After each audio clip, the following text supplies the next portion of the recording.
चंद्रयान-3 या मिशनचे प्रक्षेपित कधी झाले? चंद्रयान-3 या मिशनचे प्रक्षेपित कधी झाले? खालील दिलेल्या ऑप्शन तुम्ही पाहू शकता. या प्रश्नाचं योग्य उत्तर ऑप्शन 3 14 जुलै 2023 रोजी.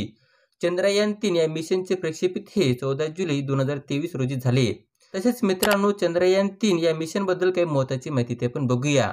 चंद्रयान-3 या मिशनचे रॉकेटचे नाव होते LVM-3M4 आणि याचे वजन होते 3900 किलोग्रॅम. चंद्रयान-3 या मिशनचे प्रक्षेपित ठिकाण होते सतीश धवन स्पेस सेंटर श्रीहरिकोटा येथे. तसेच मित्रांनो, सतीश धवन स्पेस सेंटर हे आंध्र प्रदेश या राज्यामध्ये आहे. चंद्रयान-3 या मिशनचे उद्देश होते चंद्राच्या दक्षिण ध्रुवावर उतरवणे. तसेच मित्रांनो, इस्रोचे सध्याचे अध्यक्ष हे एस सोमनाथ हे आहेत. लक्षात असू द्या मित्रांनो, महत्त्वाचा टॉपिक आहे. हा टॉपिक तुम्ही नोट डाऊनच करून घ्या. पुढील प्रश्न आहे, मानवी शरीरात रक्त न गोठण्याचे कारण काय आहे? मानवी शरीरात रक्त न गोठण्याचे कारण काय आहे? खालील दिलेल्या ऑप्शन तुम्ही पाहू शकता. या प्रश्नाचं योग्य उत्तर ऑप्शन 2 हिप्रिन. मानवी शरीरात रक्त न गोठण्याचे कारण हे हिप्रिन आहे.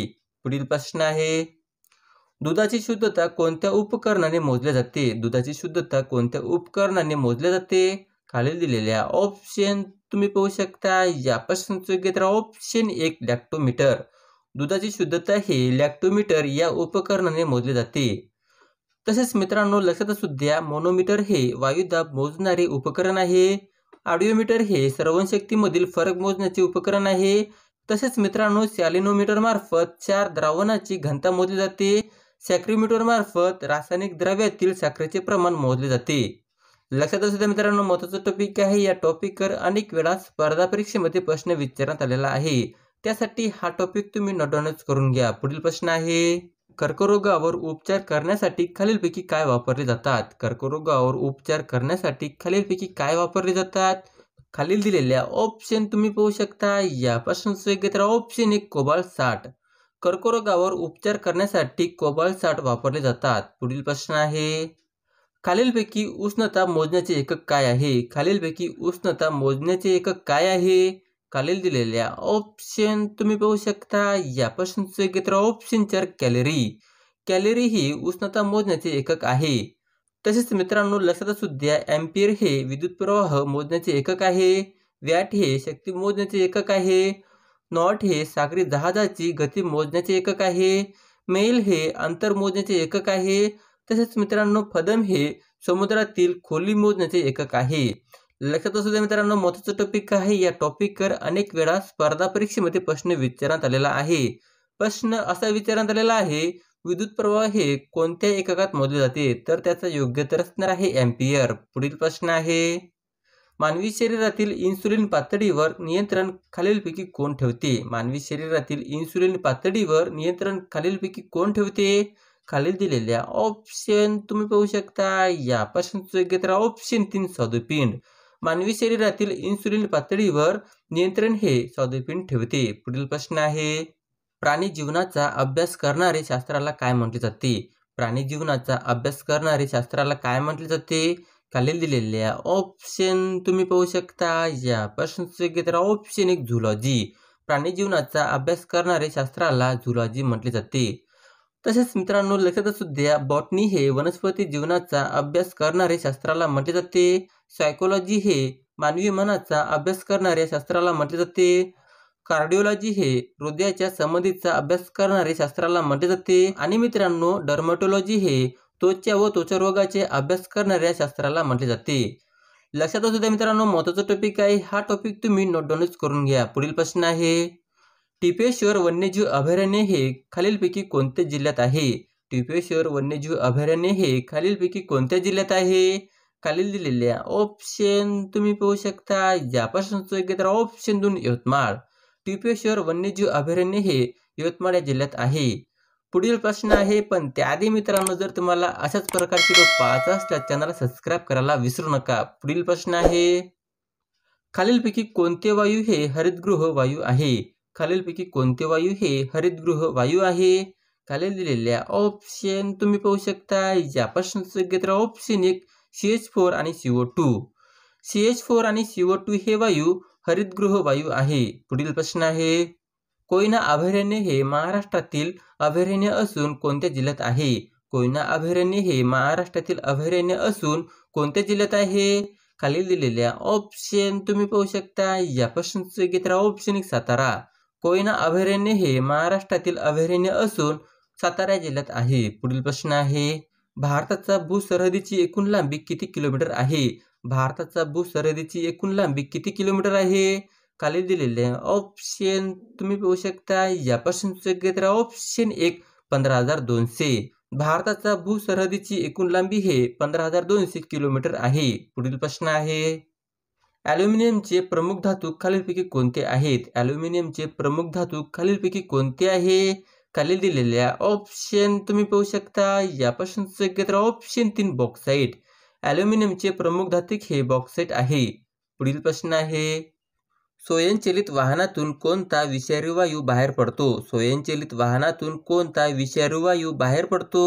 खालील दिलेल्या ऑप्शन तुम्ही पाहू शकता. या प्रश्नाचं योग्य उत्तर ऑप्शन 2 कार्बन मोनॉक्साईड. स्वयंचलित वाहनातून कार्बन मोनॉक्साईड हे विषारी वायू बाहेर पडते. तसेच मित्रांनो लक्षात असू द्या, कार्बन मोनॉक्साईड याचे रासायनिक सूत्र आहे CO, मिथेनचे रासायनिक सूत्र आहे CH4, कार्बन डायऑक्साईडचे रासायनिक सूत्र आहे CO2 आणि मित्रांनो ओझोनचे रासायनिक सूत्र आहे CO3. लक्षात असू द्या मित्रांनो, महत्त्वाचा टॉपिक आहे. या टॉपिकवर अनेक वेळा स्पर्धा परीक्षेमध्ये प्रश्न विचारण्यात आलेला आहे. प्रश्न असा विचारण्यात आलेला आहे, कार्बन डायऑक्साईड याचे रासायनिक सूत्र काय आहे? तर त्याचा योग्य उत्तर असणार आहे CO2. पुढील प्रश्न आहे, 1 ग्रॅम प्रथिनापासून किती किलो कॅलरी ऊर्जा मिळते? 1 ग्रॅम प्रथिनापासून किती किलो कॅलरी ऊर्जा मिळते? खूपच महत्त्वाचा प्रश्न आहे मित्रांनो. हा प्रश्न अनेकदा स्पर्धा परीक्षेमध्ये विचारण्यात आलेला आहे. खालील दिलेल्या ऑप्शन तुम्ही पाहू शकता.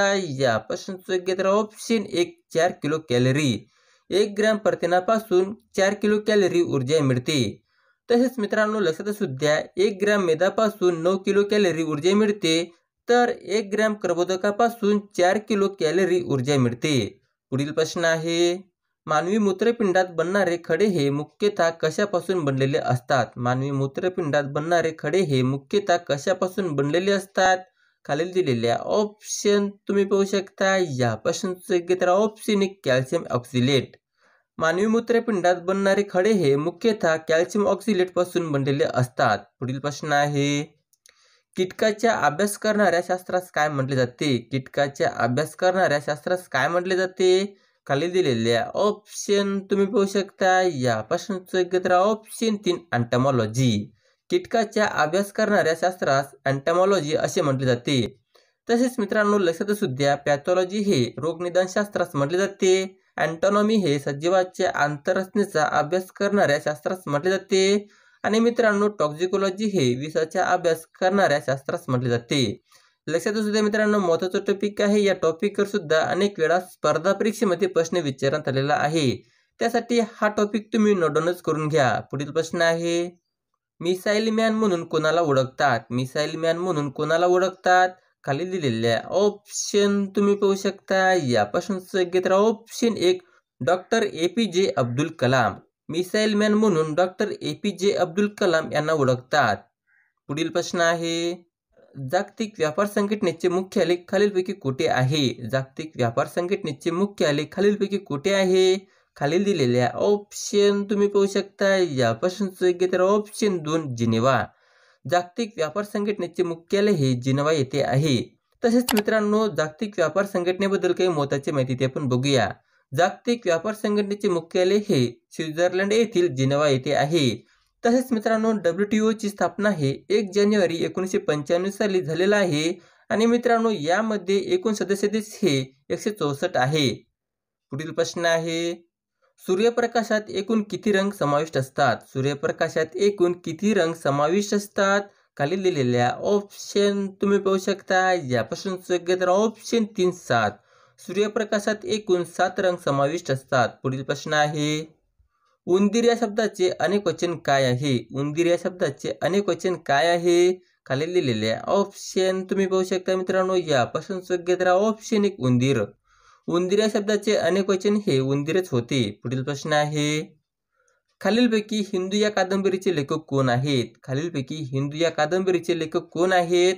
खूपच महत्त्वाचा प्रश्न आहे मित्रांनो. हा प्रश्न अनेकदा स्पर्धा परीक्षेमध्ये विचारण्यात आलेला आहे. खालील दिलेल्या ऑप्शन तुम्ही पाहू शकता या प्रश्नाचं योग्य उत्तर ऑप्शन 3 भालचंद्र नेमाडे. हिंदू या कादंबरीचे लेखक हे भालचंद्र नेमाडे हे आहेत.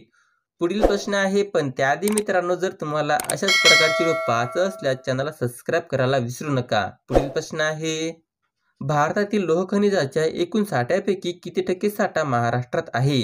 भारतातील लोह खनिजाच्या एकूण साठ्यापैकी किती टक्के साठा महाराष्ट्रात आहे? खालील दिलेल्या ऑप्शन तुम्ही पाहू शकता या प्रश्नाचं योग्य उत्तर ऑप्शन 3 20%. भारतातील लोह खनिजाच्या एकूण साठ्यापैकी 20% साठा महाराष्ट्रात आहे. पुढील प्रश्न आहे, महाराष्ट्राचे सध्याचे राज्यपाल कोण आहेत? महाराष्ट्राचे सध्याचे राज्यपाल कोण आहेत? खालील दिलेल्या ऑप्शन तुम्ही पाहू शकता या प्रश्नाचं योग्य उत्तर ऑप्शन 1 रमेश बैस. महाराष्ट्राचे सध्याचे राज्यपाल हे रमेश बैस आहे. तसेच मित्रांनो रमेश बैस हे महाराष्ट्राचे कितवे राज्यपाल आहे या प्रश्नाचं उत्तर तुम्हाला कमेंटमध्ये सांगायचं, नक्की सांगण्याचा प्रयत्न करा. पुढील प्रश्न आहे, भारताचे पहिले दूरदर्शन केंद्र केव्हा सुरू झाले? भारताचे पहिले दूरदर्शन केंद्र केव्हा सुरू झाले? खालील दिलेल्या ऑप्शन तुम्ही पाहू शकता या प्रश्नाचं योग्य उत्तर ऑप्शन 4 1959 साली. भारताचे पहिले दूरदर्शन केंद्र हे 1959 साली सुरू झाले. पुढील प्रश्न आहे, खालीलपैकी कोणी पीपल एज्युकेशन सोसायटीची स्थापना केली? खालीलपैकी कोणी पीपल एज्युकेशन सोसायटीची स्थापना केली? खालील दिलेल्या ऑप्शन तुम्ही पाहू शकता या प्रश्नाचं योग्य उत्तर option 1 doctor Babasaheb Ambedkar. Doctor Babasaheb Ambedkar यांनी पीपल एज्युकेशन सोसायटीची स्थापना केली. पुढील प्रश्न आहे, पंडिता रमाबाई यांनी बातमी सदन कोणासाठी स्थापन केले? पंडिता रमाबाई यांनी बातमी सदन कोणासाठी स्थापन केले? खालील दिलेल्या ऑप्शन तुम्ही पाहू शकता या प्रश्नाचं योग्य उत्तर ऑप्शन 1 अंध विद्यार्थ्यांसाठी. पंडिता रमाबाई यांनी बातमी सदन हे अंध विद्यार्थ्यांसाठी स्थापन केले. तसेच मित्रांनो पंडिता रमाबाई यांनी कोणकोणते संस्थे स्थापन केलेले आहेत हे पण लक्षात असू द्या. आर्य महिला समाज 1882 साली पुणे येथे स्थापन करण्यात आलेला आहे. शारदा सदन 1889 साली मुंबई येथे स्थापन करण्यात आलेला आहे. मुक्ती सदन 1896 साली केडगाव येथे स्थापन करण्यात आलेला आहे. तसेच मित्रांनो पतित स्त्रियांसाठी कृपा सदन ही संस्था पंडिता रमाबाई यांनी स्थापन केली आहे. अनाथ मुलांसाठी सदानंद सदन ही संस्था स्थापन केलेली आहे. आणि मित्रांनो अंध विद्यार्थ्यांसाठी पहिली शाळा बातमी सदन हे पंडिता रमाबाई यांनी स्थापन केलेले आहे. लक्षात असू द्या मित्रांनो, महत्त्वाचा टॉपिक आहे. या टॉपिकवर अनेक वेळा स्पर्धा परीक्षेमध्ये प्रश्न विचारण्यात आलेला आहे.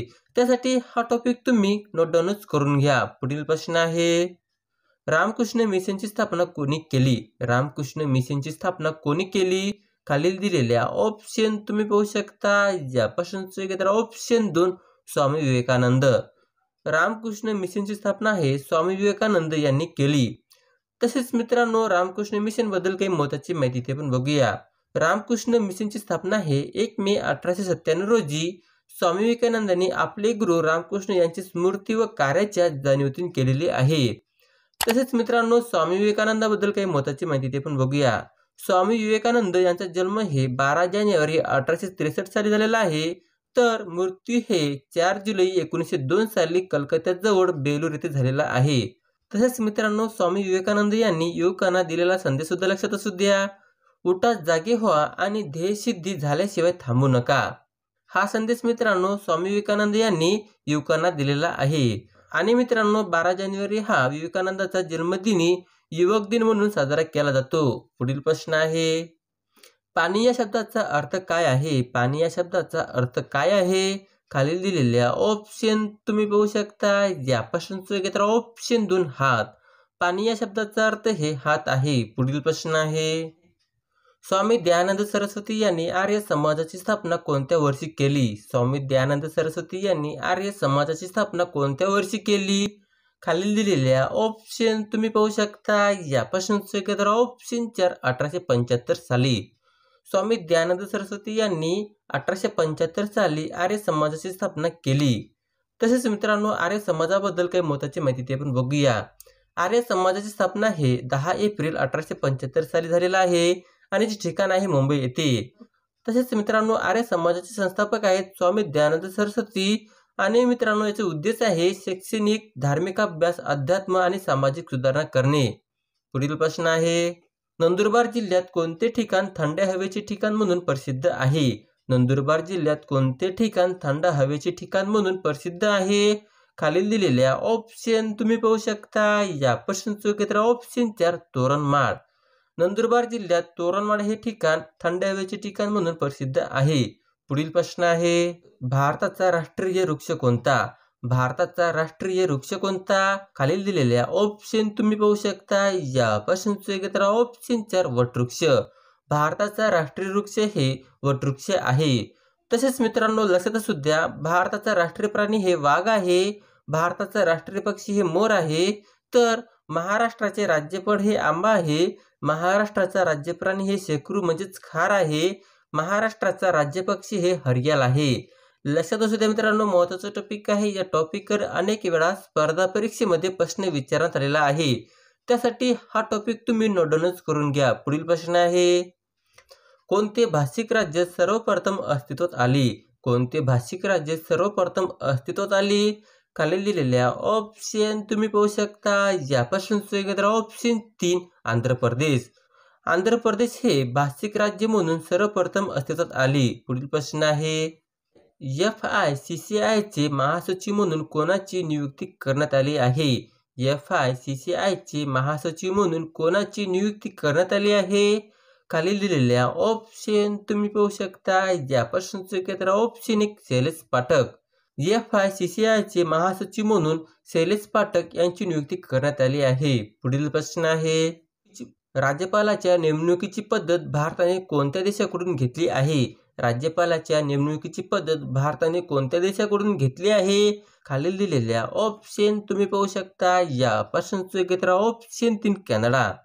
राज्यपालाच्या नेमणुकीची पद्धत हे भारताने कॅनडा या देशाकडून घेतली आहे. हा प्रश्न मित्रांनो अनेक वेळा स्पर्धा परीक्षेमध्ये विचारण्यात आलेला आहे. त्यासाठी हा प्रश्न तुम्ही नोट डाऊनच करून घ्या. पुढील प्रश्न आहे, अंबादेवी मंदिर हे महाराष्ट्रामधील खालीलपैकी कोणत्या शहरामध्ये स्थित आहे? अंबादेवी मंदिर हे महाराष्ट्रामधील खालीलपैकी कोणत्या शहरामध्ये स्थित आहे? खालील दिलेल्या ऑप्शन तुम्ही पाहू शकता. या प्रश्नाचं उत्तर ऑप्शन 1 अमरावती. अंबादेवी मंदिर हे महाराष्ट्रामधील अमरावती या शहरामध्ये स्थित आहे. पुढील प्रश्न आहे, महाराष्ट्रात एकूण किती रामसर स्थळे आहेत? महाराष्ट्रात एकूण किती रामसर स्थळे आहेत? खालील दिलेल्या ऑप्शन तुम्ही पाहू शकता. या प्रश्नाचं उत्तर ऑप्शन 1 3. महाराष्ट्रात एकूण 3 रामसर स्थळे आहेत. अशा प्रकारचा व्हिडिओ होता मित्रांनो. जर तुम्हाला माझा व्हिडिओ आवडला असेल तर नक्की चॅनलला सबस्क्राईब करा.